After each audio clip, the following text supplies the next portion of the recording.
Hello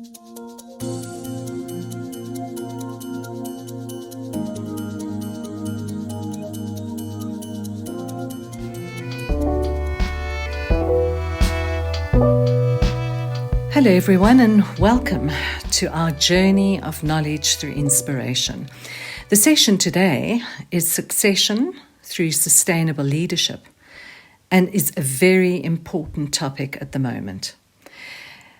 Today's session will be presented by Lucy Macridis and myself, Lavonne Wittmann, both of us sitting on the continent of Africa, but of course chatting to you from two different destinations. I'm in Pretoria, South Africa, and Lucy is in Nairobi, Kenya. Lucy and I are very passionate about effective, dynamic, innovative leadership, leaders who are aware of getting out of the box.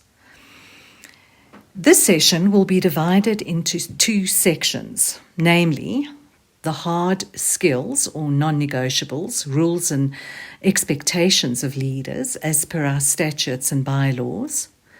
The information that I am working with is extracted from the model statutes for a skull club, as well as the manual of Becoming and Being a President's Manual that was actually written by past President Susana Sari, the President of Mexico, Jane Garcia, and myself in 2018.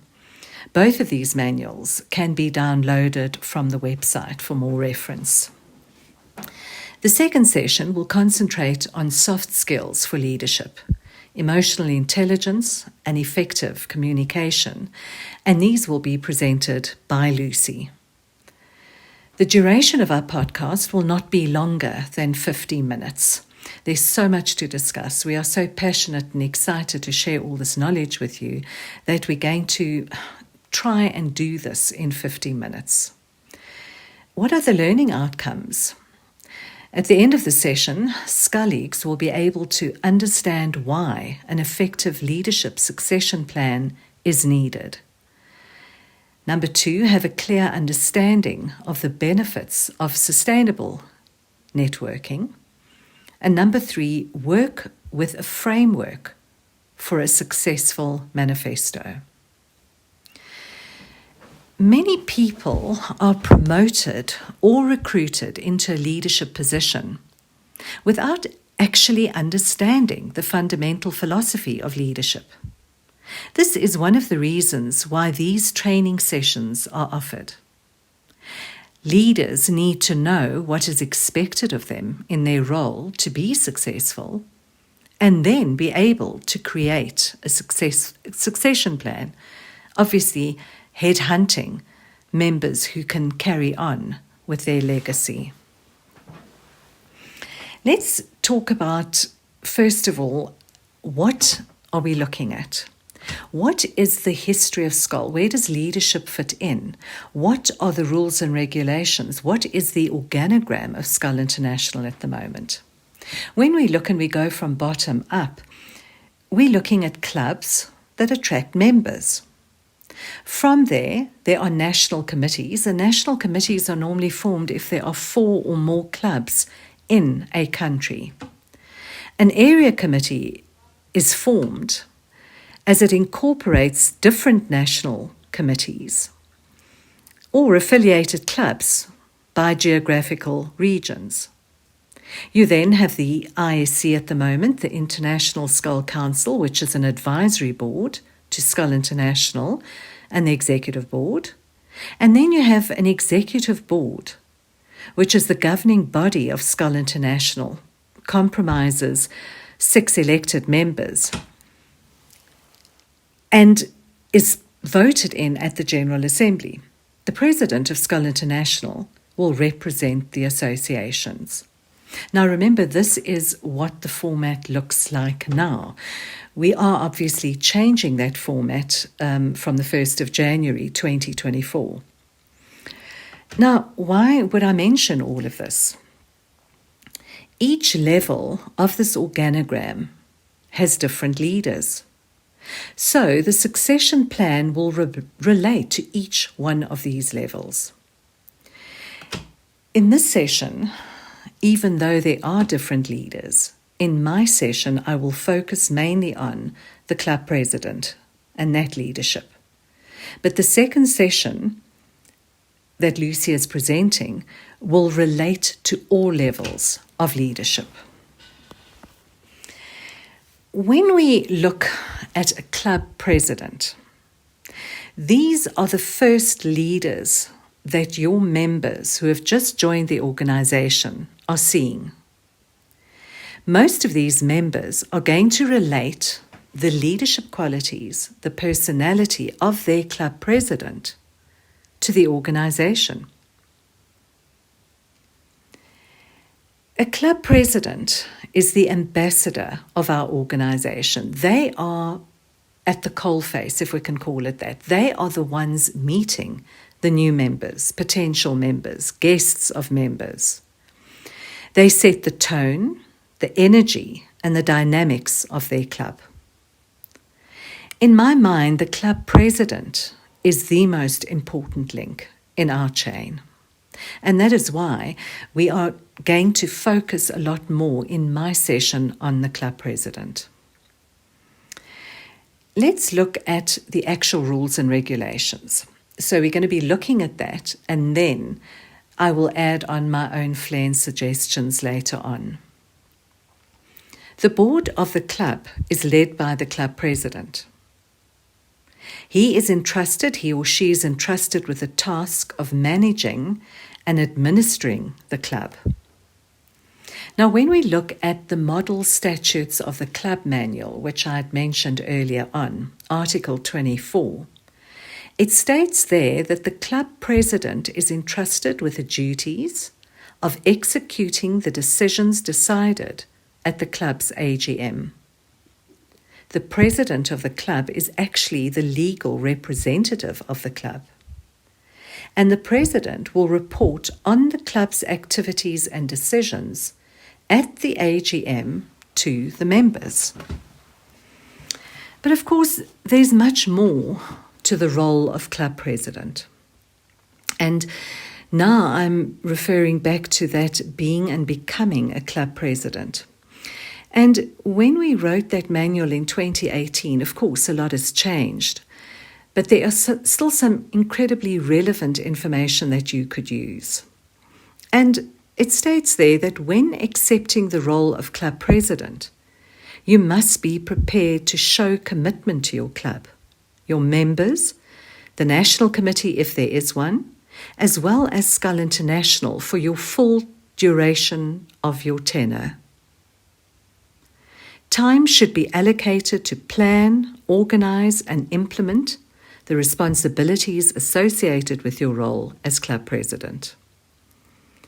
You have to know and implement tasks that develop the vision of the club and the organization. And here I'm going to look at and divide these tasks into different areas and to different subjects.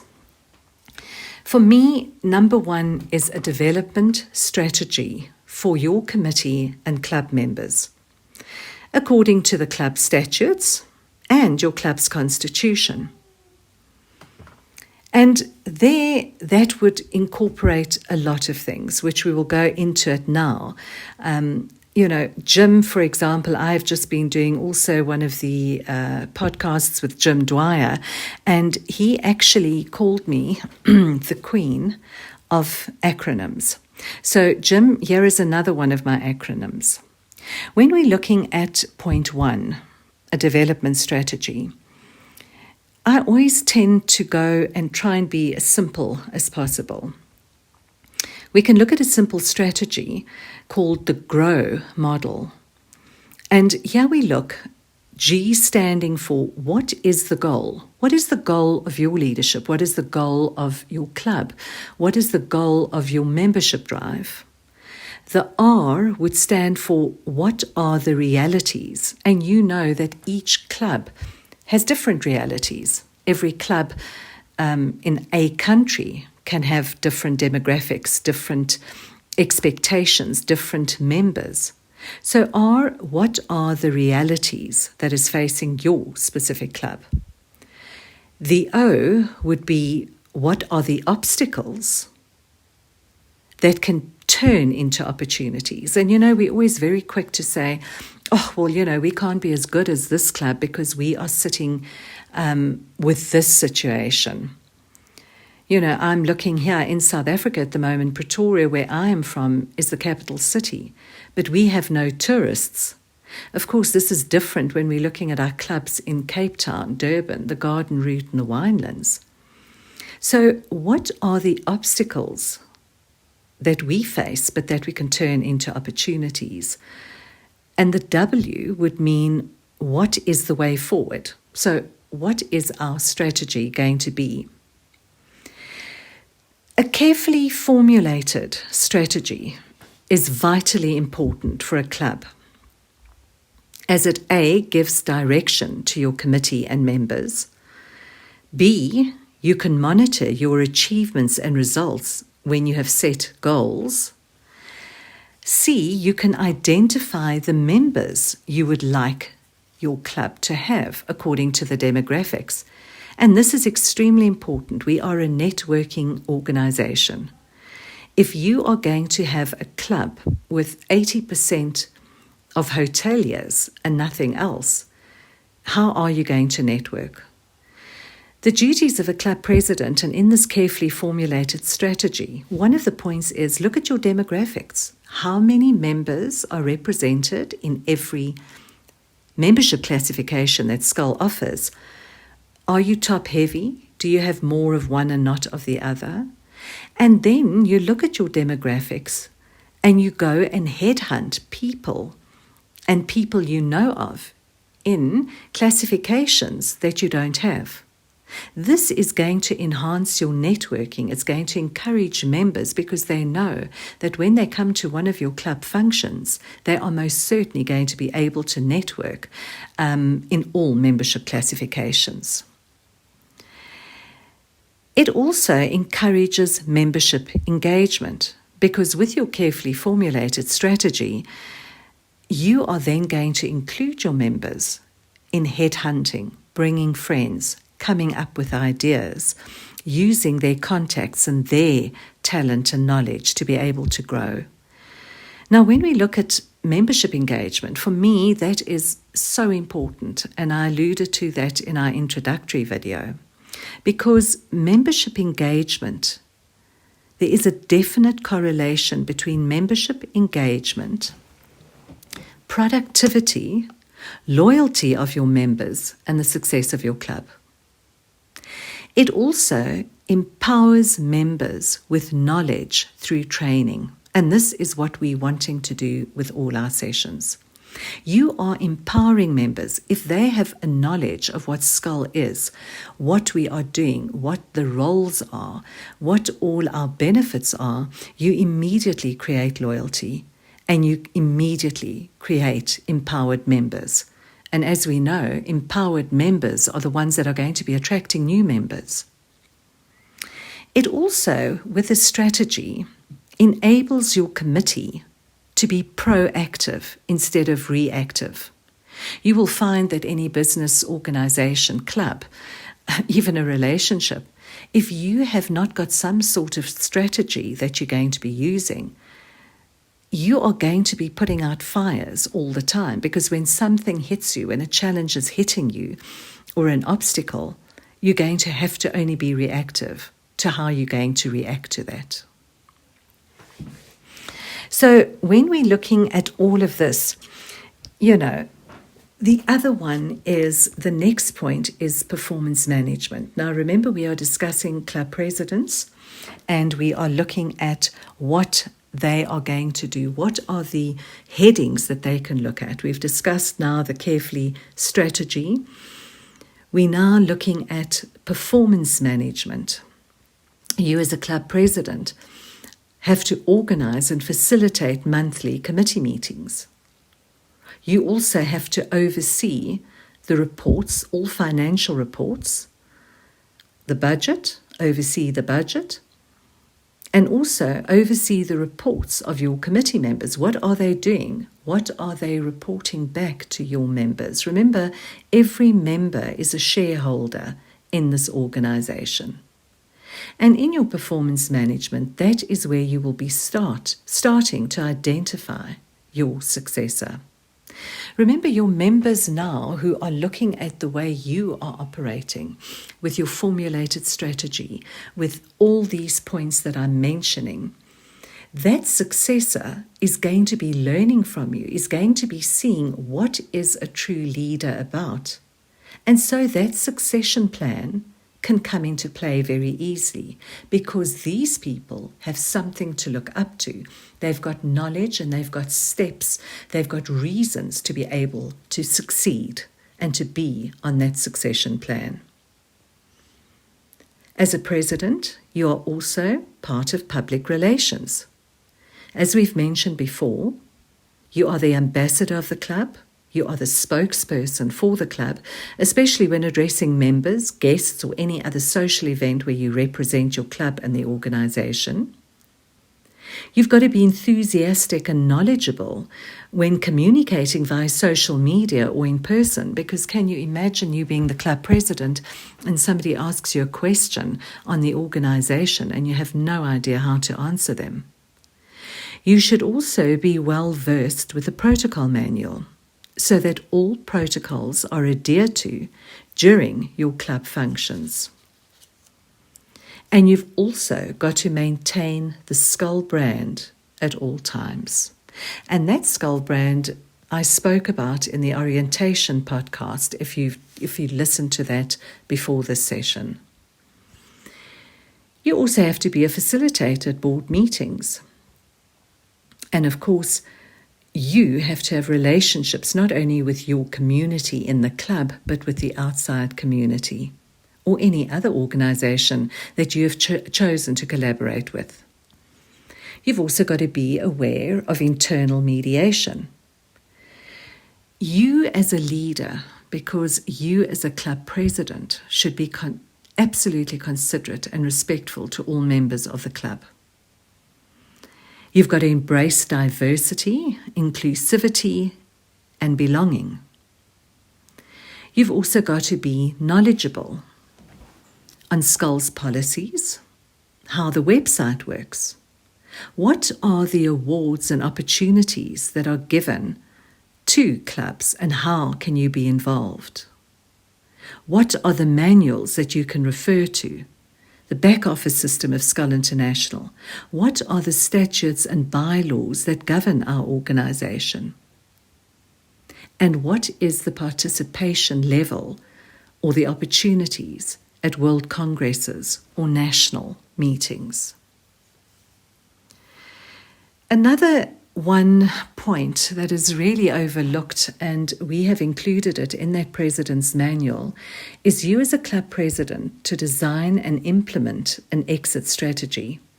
Now, this is extremely important because when members leave your club or Skull International and they have this exit strategy, there is a time where you can ask them, why are you leaving? Is there anything we can help you with? Is there anything that we can remedy for you to stay? It allows valuable insight into possible problems or challenges in your club. And that, of course, you can address immediately when you have the strategy and when you have the open door policy with your members. So we've now covered what the leadership looks like, my suggestions according to rules and regulations, and now we are covering why a succession planning is so important. So if you can follow the way we are moving with this session, I've given you exactly what a club president should follow and do. So when it comes to succession, you have some blueprint, manual, ideas, offerings to give to your successor. How many times now at the moment are people just coming into a position in the club and they're following what the other president did, but not knowing that that president also did not have an idea of what he or she is doing. And so you follow that sort of method.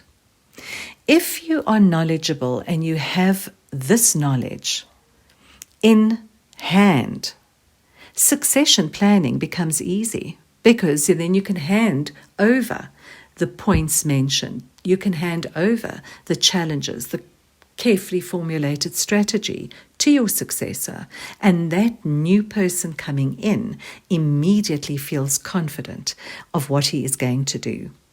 I've noticed that many people coming in are scared to be leaders of Skull International. Not that they don't have the talent and capabilities, but they don't know where to start. There's no manual, there's no way that people can hand over exactly what is needed, so they are not confident in coming into these roles.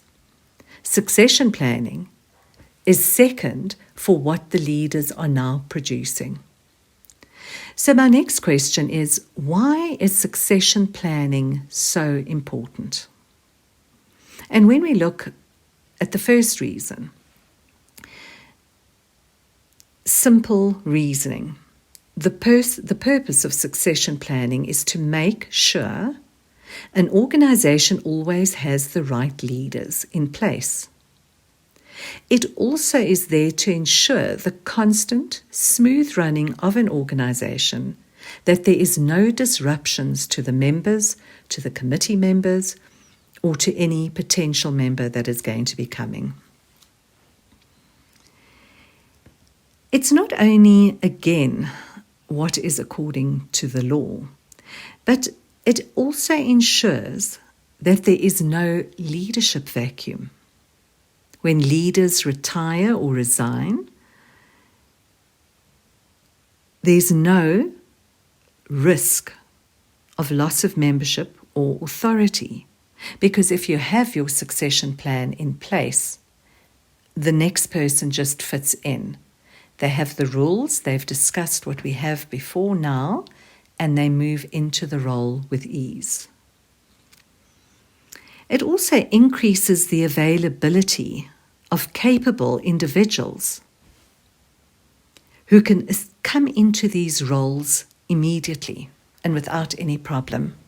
And again, I'm emphasizing the fact that if you have a carefully formulated strategy, if you know exactly what your rules and regulations are, it's easy to be able to do this. The second reason is also to create excitement within your club and organization, because a good succession plan will create excitement. It also creates opportunities for career and role advancement. It identifies future leaders with the talent and capabilities needed. It also enhances greater diversity, equity, and inclusion among members. And it maintains the brand identity. So when we link the above reasons with the training we are implementing now, it becomes the benefits of a succession plan to create a structure for training and development to members, so that new leaders feel confident and comfortable in a leadership position as they are taught and guided. They have manuals to refer to. They've got a way of working, a strategy in place so that they know immediately what is expected of them. Can you imagine the impact good leadership with a strong succession plan will have on our clubs and our organization? Handing over knowledge and a carefully formulated strategy with a summary of what the attributes are for sustainable leadership, this is going to be absolutely brilliant for all of us. Now, apart from experience, knowledge, and a good resume, you would also need the following to be an effective and successful leader. Number 1, agility. Number 2, keeping emotions in check. Number 3, being a good communicator. Number 4, prioritizing and setting clear boundaries. Number 6, practice teamwork. Be accountable for your actions. Practice time management. You'll also have to be aware of conflict resolution. And your aim is to collaborate and not compete. I have always compared being a member of a large organization, and especially a leader, to a framed artwork. The frame can be compared to the rules, regulations, and policies, the non-negotiables of an organization.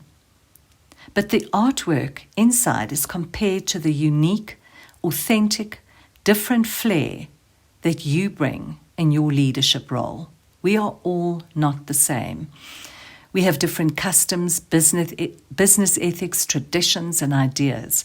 So this artwork within the frame becomes your time to share with us your unique, authentic, different flair in your leadership roles. We must always remember that good leaders create more leaders. So what style of leadership, energy, and persuasion will you need to be able to paint within that frame? I thank you for your attention, and I hand over to Lucy in Nairobi for your second session. Thank you very much.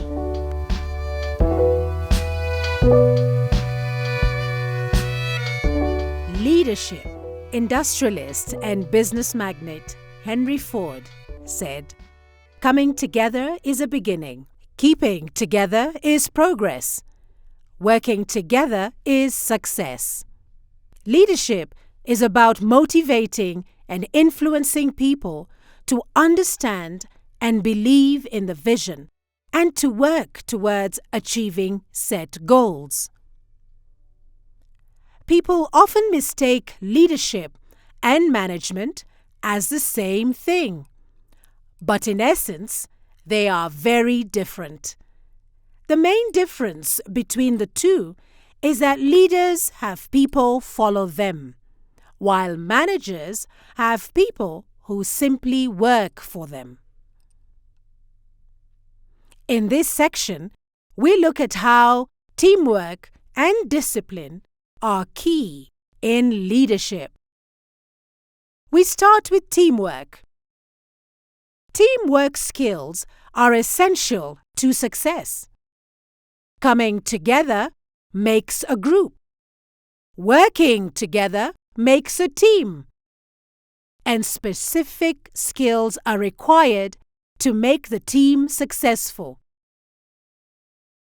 Having teamwork skills is dependent on one's ability to communicate, listen, and be a responsible team member. The outcome is seen and experienced in the efficiency and effectiveness of the respective club that one is part of. So let us consider these three areas. Number 1, communicate. Effective club communications include sharing the vision, mission, and values, and cascading information. To do so, one must build and maintain rapport while using both verbal and non-verbal aspects of communication. Communication channels need to be captured in the club plan.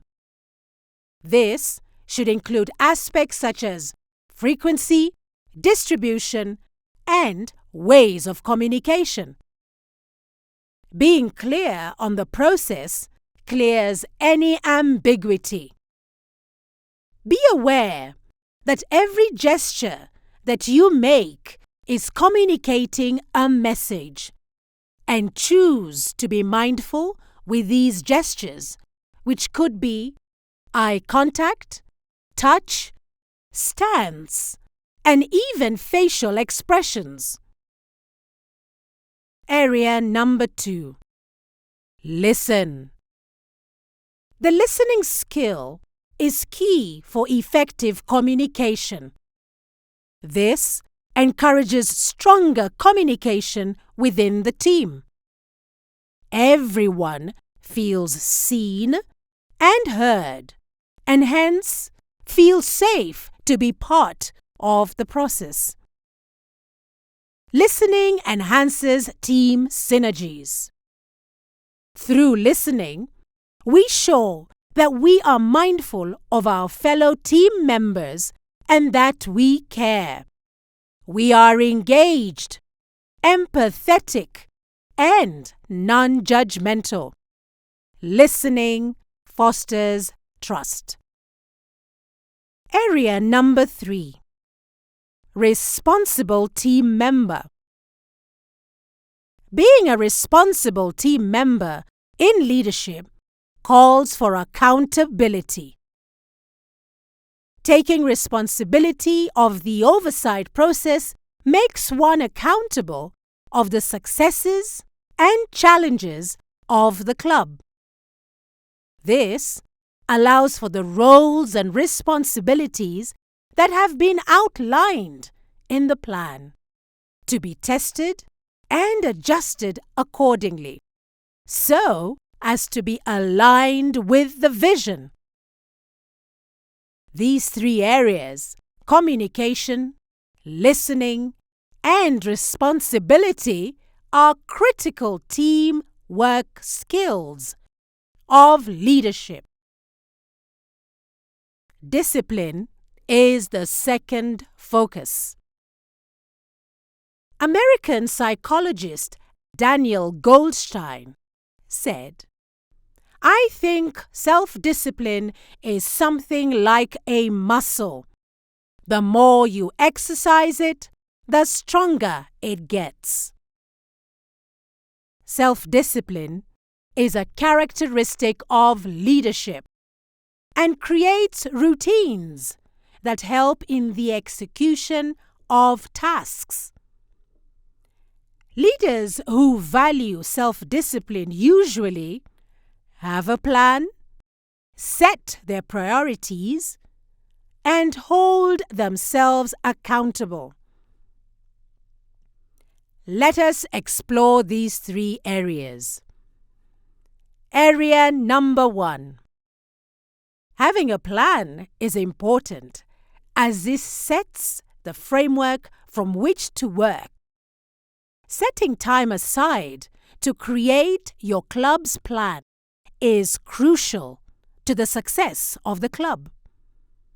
This is a team effort and must be guided by the vision, mission, and values of the club. This plan must be revisited every quarter to ensure that it is on track. This takes discipline on the part of leadership. Area number 2. Setting priorities is key to the executive committee completing all its activities for the short, medium, and long term. The club's activities are numerous, and each committee member is responsible for their docket. Membership has expectations of the executive committee, and setting priorities and sticking to them requires discipline. Area number 3. Accountability is an assurance to the stakeholders that the deliverables will be done according to the club plan, in an orderly, timely, and transparent manner. The club has systems in place to deliver on key performance indicators. For example, timely collection of membership subscriptions, and in turn, timely submission to SCAL International. Discipline is key to ensure that what needs to get done is done effectively and efficiently. So how is discipline related to SCAL leadership? Discipline is critical for planning, prioritizing, and accountability.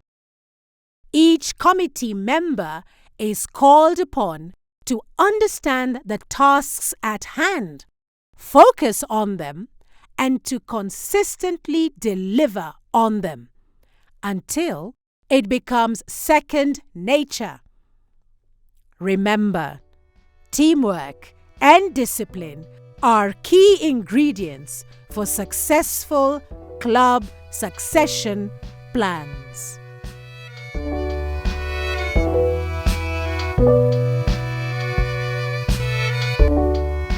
Emotional intelligence. In this section, we will be looking at two salient areas: understanding yourself as a leader and understanding your team and their expectations of you. The textbook definition of emotional intelligence is the ability to understand, use, and manage your own emotions in positive ways to relieve stress, communicate effectively, empathize with others, overcome challenges, and diffuse conflict.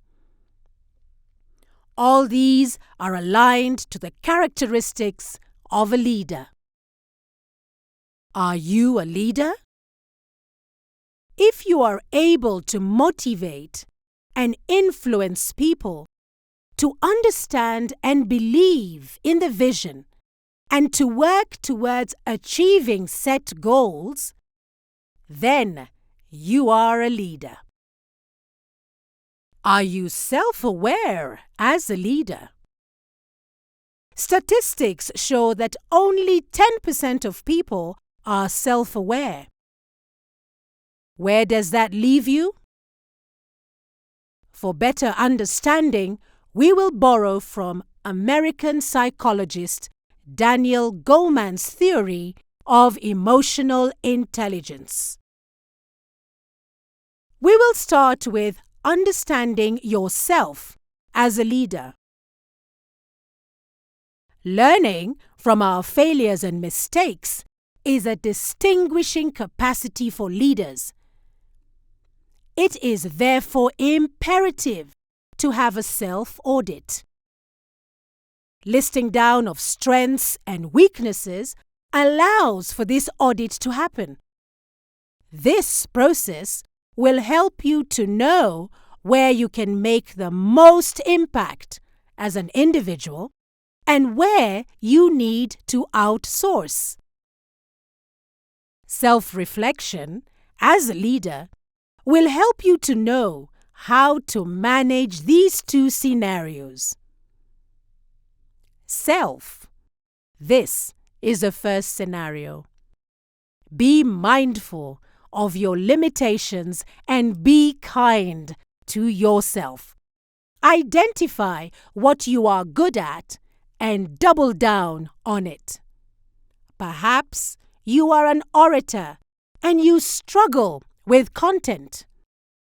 In guiding you to achieve your goal, this self-reflection will lead you to create a synergy.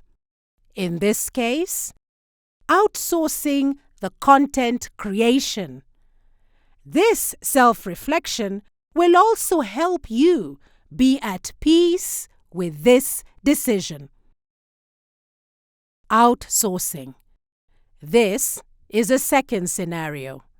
Self-reflection elicits an objective approach, one that allows for you to see the skill and not the bearer of the skill. Though we would love to work with people that we like, this is not always the case. Self-reflection, in this case, helps us to keep moving forward objectively towards the goal. Self-improvement. This is a natural progression from the self-audit and self-reflection. Knowledge of self is powerful at this point. Using this knowledge and converting it into action is where the shift and the magic lies. This is sustainable for your improvement as an individual and as a leader. Using the SCAL environment to learn and improve yourself is invaluable in the face of challenges that arise in club leadership. These 3 areas, self-audit, self-reflection, and self-improvement, are important emotional intelligence components of understanding yourself as a leader. And now, on to understanding your team and their expectations of you. Your team is expecting you to lead them. They draw direction and vision from you. Leading your team has its pros and cons. Emotional intelligence helps leaders to motivate their teams. It nurtures trust and strengthens the relationships. Social skills are one way to interact with and leverage on these relationships. As a leader, one must strive to create a space where honest and constructive feedback can be received. This will set the stage for genuine synergies, growth, and improvement of the club.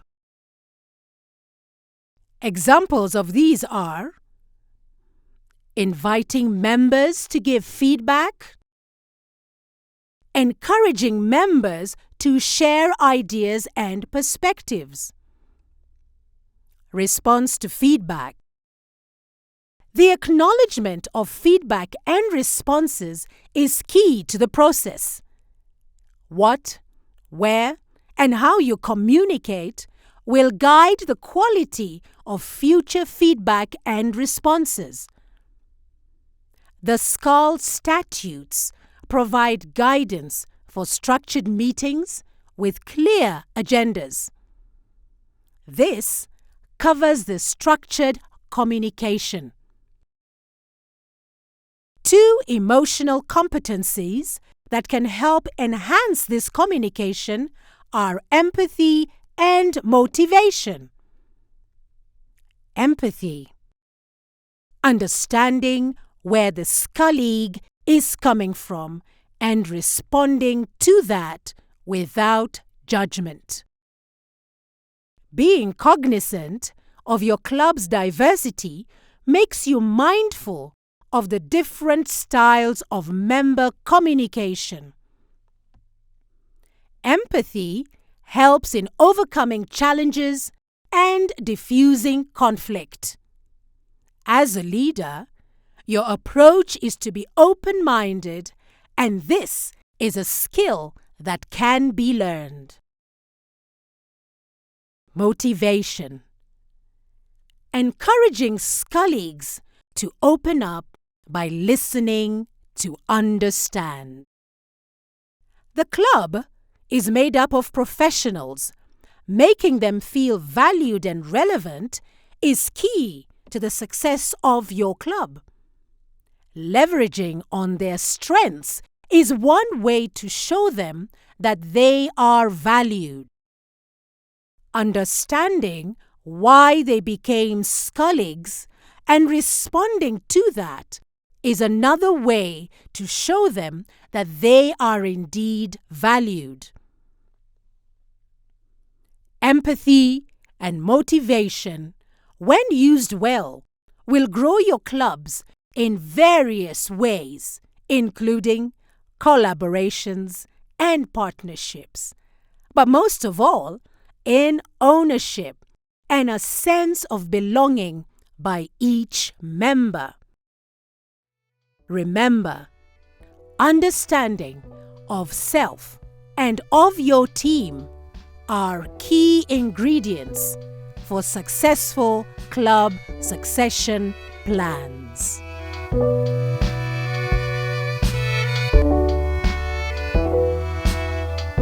Effective communication. South African executive coach Tony Duval said, "High-performance teams create cultures of caring, connection, commitment, collaboration, and clear, consistent communication. When we communicate effectively, both the sender and the receiver feel satisfied." Effective communication is defined as the process of exchanging ideas, thoughts, opinions, knowledge, and data so that the message is received and understood with clarity and purpose. The benefits of effective communication include better decision-making, sustainable and seamless workflow, quicker problem and conflict solving, and brand image. Efficiency and effectiveness of running the clubs is rooted in communication, and this cannot be overstated enough. In this section, we will consider how open and transparent communication enhances the succession plan. Earlier, we shared that effective club communications includes sharing the vision, mission, and values, and cascading of information. To do so, one must build and maintain rapport while using both verbal and non-verbal aspects of communication. Communication channels need to be captured in the club plan. This should include aspects such as frequency, distribution, and ways of communication. Being clear on the process clears any ambiguity. We were encouraged to be aware that every gesture that we make is communicating a message, and that we must choose to be mindful with these gestures, which could be eye contact, touch, stance, and even facial expressions. We start with open communication. In the previous section on emotional intelligence, we highlighted the importance of feedback and sharing of thoughts and ideas as components of social skills. Here, we look at the benefits of open communication to foster trust and make members feel valuable. Engagement and inclusion play an important role. Engagement. Having a system that provides for periodical feedback for members to express their thoughts and feelings openly encourages and over time enhances engagement. This, in turn, increases the level of commitment to the club. The natural progression from this point is delivering of results as a team. Engagement will build on the image of the club. Inclusion. Feeling included in the bigger picture is important to members. Open communication will encourage members to align their goals to those of SCOL, and thus members are more likely to offer constructive feedback as they are personally invested. Once members feel valuable, the growth of the club has great prospects. Inclusion will help in better decision-making, seamless workflow, and quicker problem and conflict solving. These two areas, engagement and inclusion, are key in fostering trust and hence strengthening the bonds of doing business amongst friends. We now look at transparent communication. It is the responsibility of the leader to communicate good and bad news. Whether this is top to bottom or bottom to top, the process gives a true picture of what is happening. Hiding and withholding of information is detrimental to the governance of the club, and leaders must find ways to mitigate this. One way is to ensure timely communication. Members will appreciate receiving information as it unfolds and is current in a structured manner. Hearing of it outside these confines elicits misinformation, anxiety, and feeds strife and conflict. Two positive outcomes of timely communication are building of trust amongst membership and giving members time to absorb and give timely feedback. Members are happier being in the know. Secondly, is to communicate on the laid down plans. Having a club work plan with concise objectives and deliverables is an efficient and effective way to work.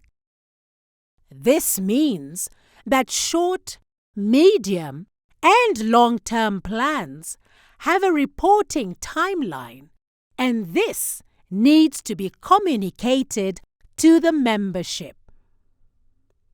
Ensuring that roles and responsibilities are clearly outlined will go a long way in enhancing effective communication. As a club, conducting of anonymous surveys will give clear feedback on the effectiveness of the communication. Remember, creating clear and concise communication is key for successful club succession plans.